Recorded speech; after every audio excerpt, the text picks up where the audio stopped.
Welcome to the Anti-Corruption Crusader podcast. We have a special guest today. David Smith is with me. David is an entrepreneur who's been living and working in the Republic of Moldova for over 10 years.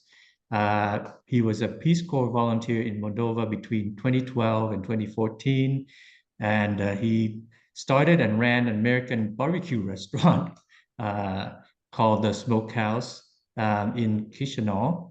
And he's also currently the president of Moldova Small Business Alliance. Sorry, Moldova Small Enterprise Alliance, rather, and an association for small business advocating against corruption and for economic reform in Moldova. David is also an avid writer, and he maintains a blog called The Moldova Matters that chronicles his journey from running a clean and bribe-free business in an environment where government bureaucracy is high and corruption is widespread. Welcome, David, to the podcast. Hey, thank you for having me today. I'm excited to be on. Yeah, thank you for being on this podcast. I guess what I'd like to start off with is maybe can you introduce yourself and tell us a little bit about how you got into working in the anti-corruption space? Yeah, sure. So it's kind of a funny story, but I'm originally from Virginia, basically right outside Washington, D.C., kind of the U.S. capital. And I joined the Peace Corps after college. And as part of that journey, I spent 2 years working in Moldova in a small northern city called Belt. And in that time, I worked on different projects, but one of my kind of work areas was around small business development. The Peace Corps at the time had a small business development program, and so we worked with, aspiring entrepreneurs, small businesses, helping them access finance or work on business plans or different things.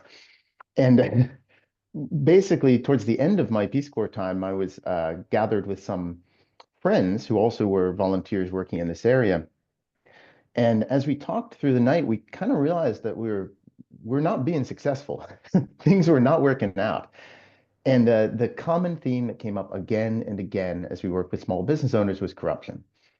And that this was the main impediment that they had to success or to even opening a company. And for whatever reason, as we sat late into the night towards the end of my Peace Corps service and, had some dinner and a couple beers, my friends and I were like, we should do that. We should open a small business in Moldova. And the whole thing was kind of ludicrous, but when we woke up the next day, it's like this is a good idea. Let's do it. So myself and my friend Matt, we decided we were going to stick around after our Peace Corps time, and we were going to open a business. And at that time, we knew basically two things. It would be a small business. We didn't know what kind, what sphere, what area. And we were going to be going into it prepared to not participate in corruption and not pay bribes. And the idea of that was that in addition to running, we hoped a successful business, and that was the main goal. This wasn't just a social project. We wanted to build a company. But alongside it, we wanted to be kind of gathering information and feeding that back into the people who were working on questions of reform and corruption. Because at that time, people knew it was a problem, but it was a very taboo word, corruption, when you talked about government officials and things. It just wasn't said. And very few businesses spoke up about the problems to, whether it be a Peace Corps volunteer, somebody working at USAID, or local NGOs who worked in this area. They just didn't really know what the specific problems were. So flash forward a little bit of time, we did stick around. We met my friend and now new, business partner for many years, Vlad. So the three of us decided to start this company.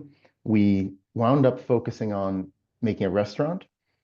We saw a lot of opportunity in the kind of food and hospitality space. At that time, it was a really underdeveloped sector in Chisinau. And so we were going to make an American barbecue and craft beer restaurant.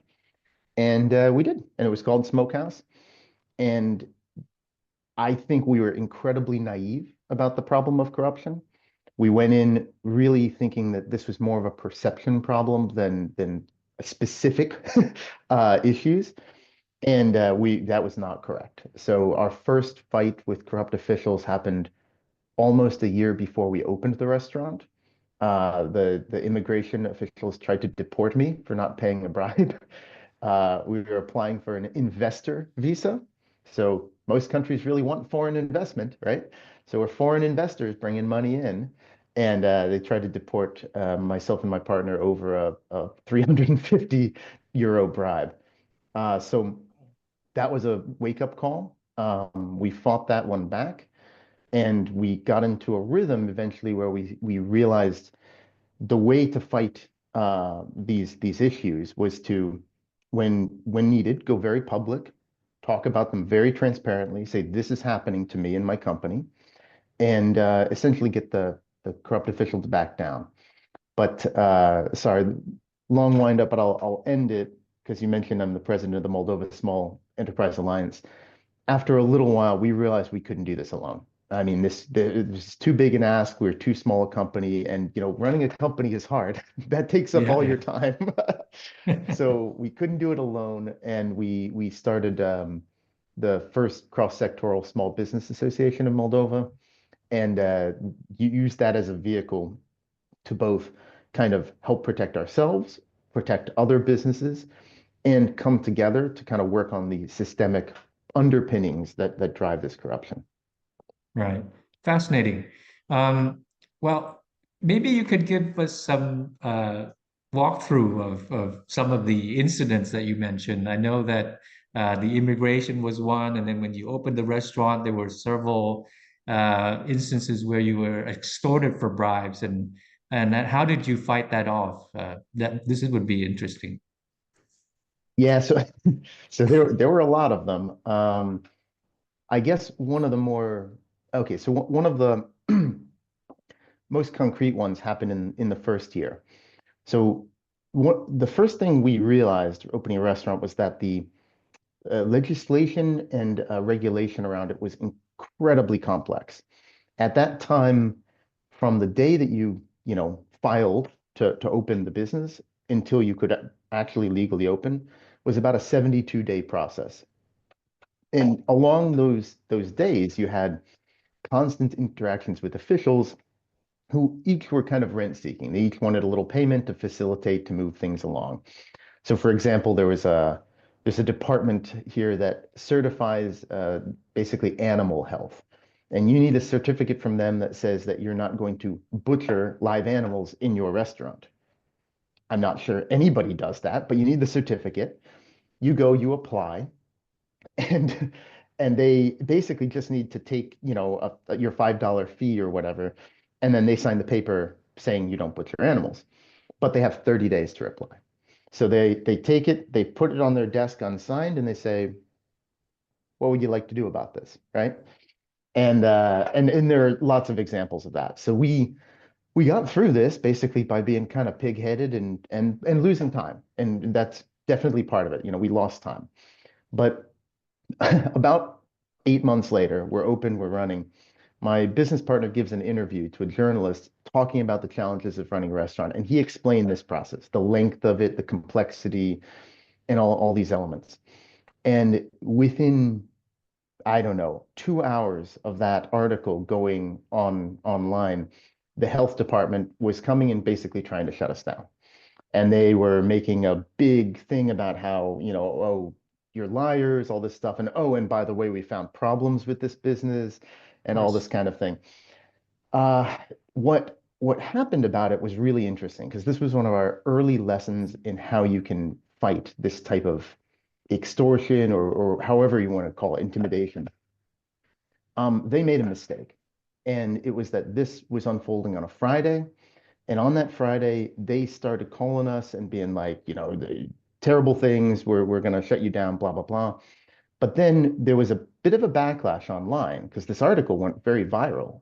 People didn't talk about corruption at the time. So if you were talking about it, you were going to get a lot of attention. And the article went viral, and the health department basically blinked. And if they had demanded that we come in and see them right now, which legally can they do? I don't know, but we would have gone and we would have been very scared. This might have unfolded badly, but instead they said, okay, we're going to come to your restaurant and we're going to talk about this thing on Monday. So they gave me 4 days. And in those 4 days, we rallied a lot of public support. So this is social media, explanations of what's going on, why they're doing this, history of corruption with this department. But we also made sure that when they walked through our door, they were coming into our space. So we had, I had myself, my partners, our lawyer, sure, but we also had a journalist. We had the director of the Restaurant Association. This was before we founded our own business association. We had, I grabbed another lawyer from a USAID reform project that had been working on understanding the complexities of opening businesses. And he brought this giant sheet showing all of the steps that needed to be done, basically proving we weren't lying about it. And when they came in and they saw this, the deputy director is a very, very corrupt woman. She went to prison later, not for long, but she went to prison later, started screaming at us. But the director, who was more of a political person, looked around this room and understood, oh, okay. And she sat down and she said, okay, let's talk. What went wrong here? Why did you say bad things about us? Whatever. And I told them bluntly, it's because your department is very corrupt. But what it resulted in was they were definitely too afraid to take direct action.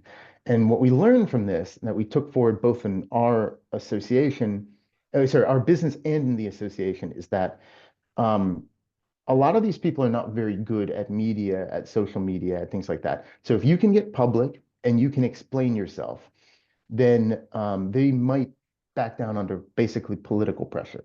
And in a country like Moldova, where we have a fairly weak court system, that type of reaction has worked well for us. Wow, that sounds exciting as well. But let me ask you, now you've gone through all that. Did you maybe consider the risks that might be involved in standing up and speaking up about these issues? Yeah, I mean, so early on, like I said, we came into this kind of naively, Yeah. but our values were always front and center with the company, not just with us as business partners, but this was the first thing in our investor discussions we had when we were opening. We lost investors because of this. People who were interested in investing said, this seems too risky, this seems naive, whatever. So what we had going for us was that end to end, our company was not prepared to fold under pressure. I didn't have anybody of my people calling me and being like, David, did you maybe consider not doing this? And I will say, I mean, this example I just gave you, that was resolved in 4 days. That was a sleepless 4 days. I did not have fun with that, but it was 4 days. We had a bigger fight a few years later that took a month. Part of our operating license was stripped. We were reduced hours, basically for the stupidest bribe. I mean, this idiot in the local city government just wanted a standing table where he could get free drinks for his friends. And what he could hold over us was stripping a part of our license that represented 40% of our company revenue. So we basically late night operating hours and stuff. So we lost 40% of revenue for a month with that.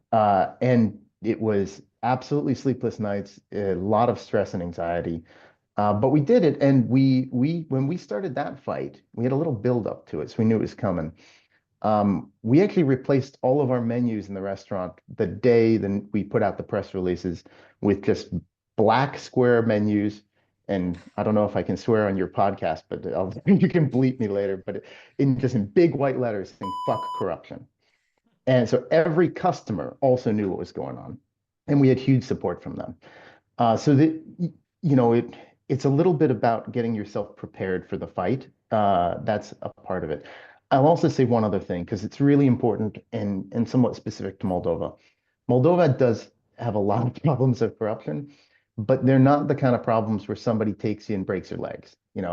Physical violence is just kind of not part of either the criminal or political culture in Moldova. So we didn't have that kind of fear. And in other countries, that's absolutely something that you could worry about.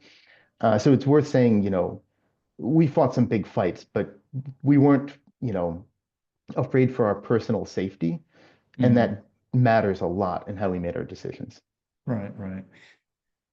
So basically, it's about building a coalition, having some backs behind you, but at the same time, having the vision to see this through, and I guess the patience and being able to anticipate risk.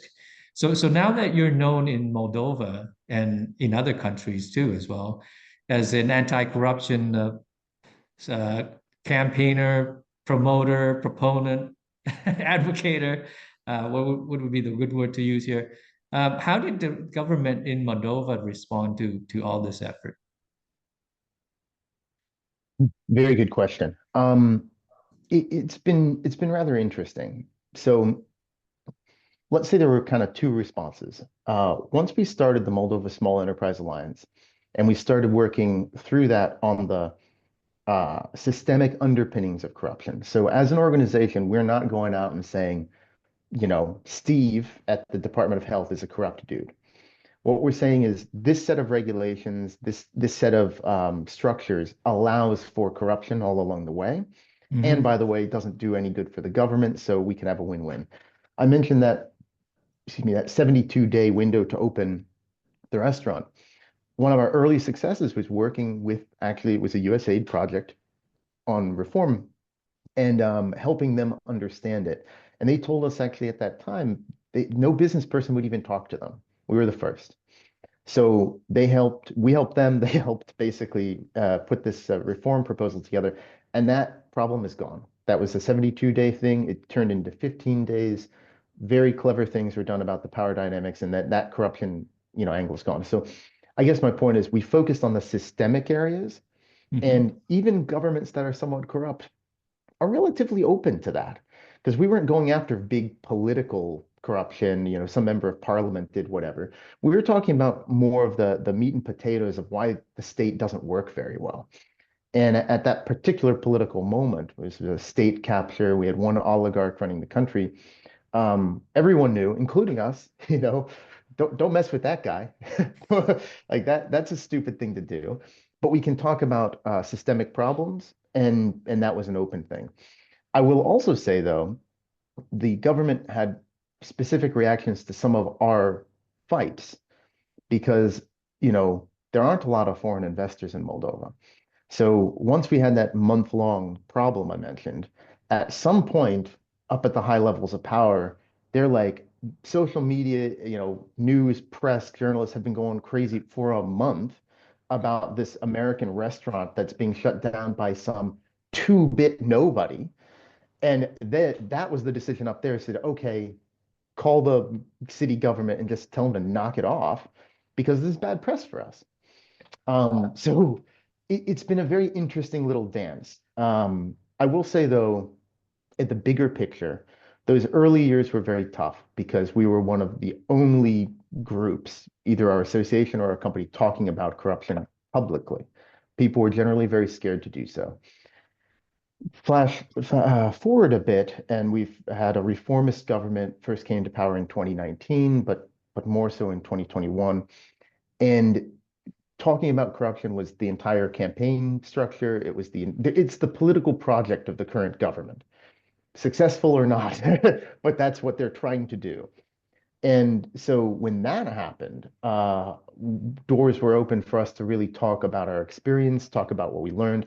And we also found that a lifting of fear by people, a lot more people talking about this problem Right. and kind of collectively approaching it, the fear started to break down. And we saw lots more businesses come out, join our association, join in meetings, talk about their problems. So, it takes a village, it takes time, but Right. if you can put these coalitions together, you can have a very concrete impact, both in the way the government approaches it, because now they're talking about it because activists put it on their agenda, but also then in getting things done. I see. And how big is the alliance right now, by the way? Oh, great question. I think we are right now at 130 member companies. Oh, wow. It's Um, big. yes, it's big. Co as with a lot of the world, COVID was very impactful for the small business sector in Moldova. So we had like 90 members before COVID. I think we came out of it with about 25. A lot of companies went bankrupt. I mean, ultimately, it's what took down my restaurant some years later, but it was very damaging to the business. But but we've grown a lot in the last couple years, and this is a lot to do with that lifting of fear I mentioned. That people are more and more willing to associate, more and more willing to talk about problems, more and more willing to join a community kind of for change when there's a little less fear. And when they see five other people do it, they feel less afraid too. So it kind of snowballs. So we've been growing quite a lot. You know, it's been good to see and good to be part of. Wow, that's great. And I think that there's a lot of members there, more members that are looking to join that would benefit from the alliance as well. What can you offer as some encouragement to other business owners, maybe not in Moldova, but small business owners who are fighting corruption day in, day out, and what can they do about it? What would your suggestion be to them? Well, from my company, I understand we're a little strained because we started with this mission up front. But I would tell business owners, you know, spend a little time thinking about your values. If it is important to you, not only to run a corruption-free business, I mean that's like a little piece of the thing. The bigger picture is what kind of community do you want to live in? What kind of society do you want to live in? Do you want to contribute to things becoming worse or better? And if you think about it that way, I'd say before you have the corruption problem, you should center your values, make sure your team understands how you would react to a situation, and then make concrete plans. And those concrete plans, you know, if you got a lot of employees, make sure you have kind of a compliance set of rules and internal procedures. But if you're a small business, and most of the time that just means the owner is going to have to make the call, make yourself prepared for how you want to deal with certain situations. Make sure you've got a good set of phone numbers of people you can call for advice and help and support. And then again, like I said, kind of center the values. Fundamentally, businesses are about doing business, about making money, about having a profit and hopefully a good product and happy customers. And I mean, that always has to be the main thing you do. But businesses always do something else too, you know. That you become a place where your employees gather, you get to know people, you meet your customers. I think it's very important in centering your values, centering kind of who you are, to put yourself as part of the community. And this is one way to do it. And I'll also mention that, you know, I said we had a partial shutdown for 40 days. We had a lot of ugliness from these fights. I would not say any of them really hurt our business.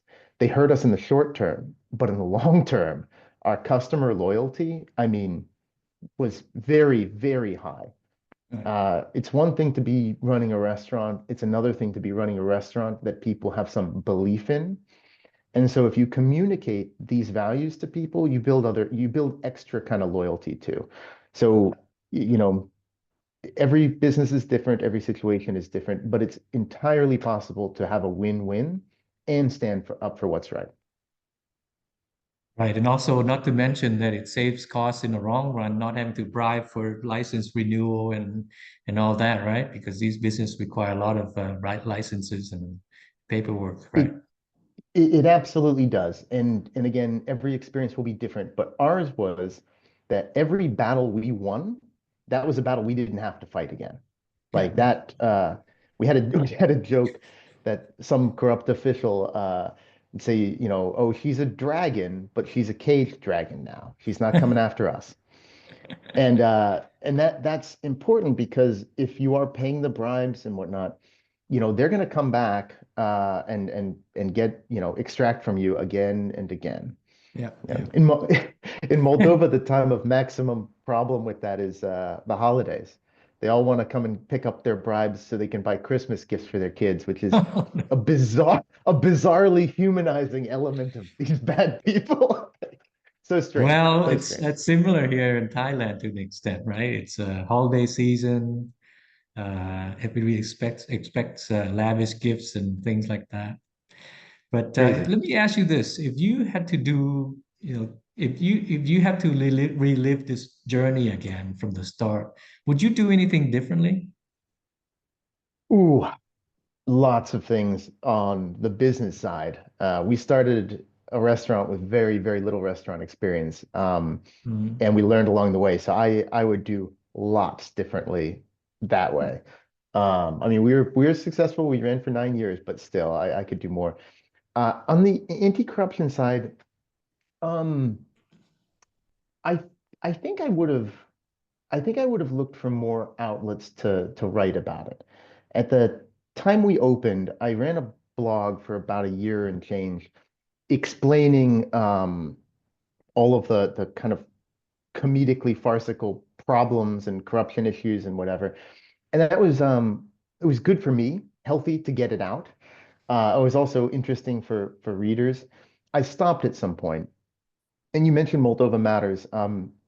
That's less about this journey. I write about kind of the news and cover Moldova basically as a journalist there.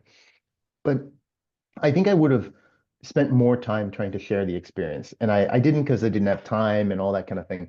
But it's another kind of soft power too. When you're speaking about this stuff, you're building the reputation. And for Mhm. our business, at some point, the reputation was just like, get your bribe somewhere else. These guys are tough. Leave them alone. You know, I probably would have been more deliberate about how I did that because we Yeah. we did it just haphazardly through one problem after another. But I would have been a little bit more deliberate. Um, but yeah, mostly I don't have regrets, you know. Right, right. Last question for you because we're out of time. Trump's announcement on the FCPA, what do you think would happen to international, well, US-based business that are operating internationally? Oof, it's not great. It's not great.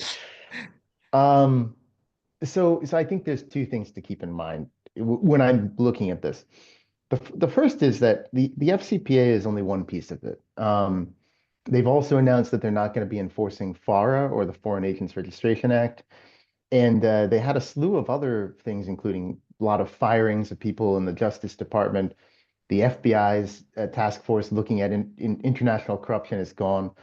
The whole US aid thing can be seen through a corruption lens because President Biden did something that had never been done before, which was the US aid administrator was given a seat on the National Security Council, and her portfolio was anti-corruption. So the fact that USAID was, executed in the early days of this administration, I think that is part of what's going on. So the Trump administration is clearly quite favorable to corruption. Donald Trump has spoken about it publicly that he thinks American businesses are disadvantaged overseas. It's a pretty shameful time to be an American, but that's what's going on. So in terms of a political project, it's pretty clear what they're trying to do. On the other hand, I would say I would caution anybody who's like, "Oh, yay, well, now corruption. Let's do that." These laws didn't go away. Whether they enforce them or not today doesn't mean that a new president can't come in 4 years and change the enforcement structure. I expect and I hope that most companies will recognize that, FCPA is still on the books Hmm. and that this can be enforced over time.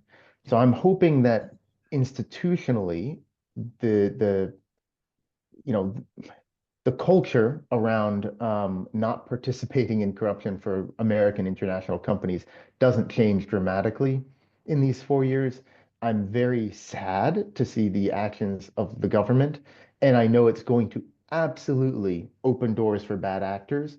But for the big established large companies, I don't think they're going to take long-term risk on this. And I'm hopeful that the compliance and all this work will kind of continue as it had even if they have less threat in the Yep. short term.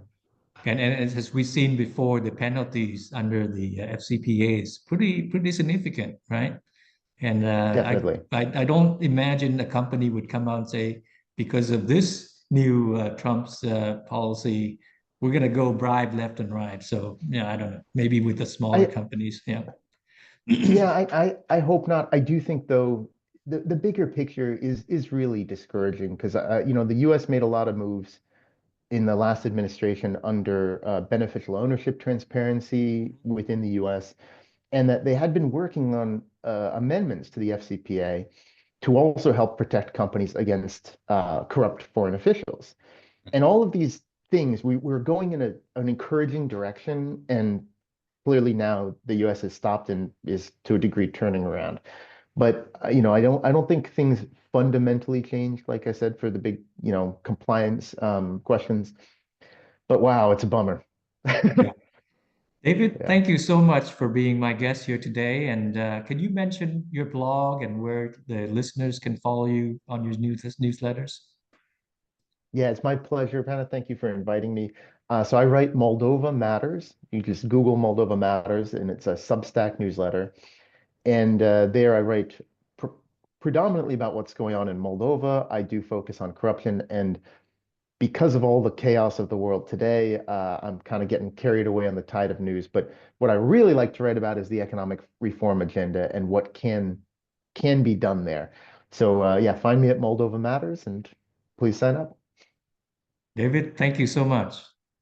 My pleasure. Bye bye.